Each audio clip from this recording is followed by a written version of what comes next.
అవినీతి జరిగిన మాట ముమ్మాటికి వాస్తవం అధ్యక్ష.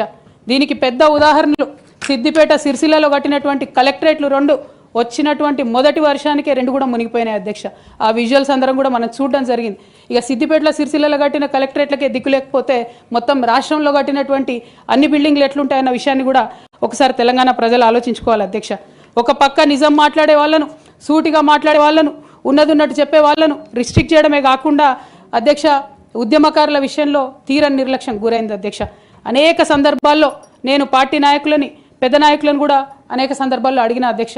వేరే విధంగా సహకరించకపోతే, వేరే విధంగా వాళ్ళకి హెల్ప్ చేయలేకపోతే కనీసం సీఎం రిలీఫ్ ఫండ్ కింద మనిషికి 10 లక్షలు ఇద్దాం, ఎక్కడోళ్ళు అక్కడ సెటిల్ అయిపోతారు అధ్యక్ష అని కూడా అడిగినాం అధ్యక్ష.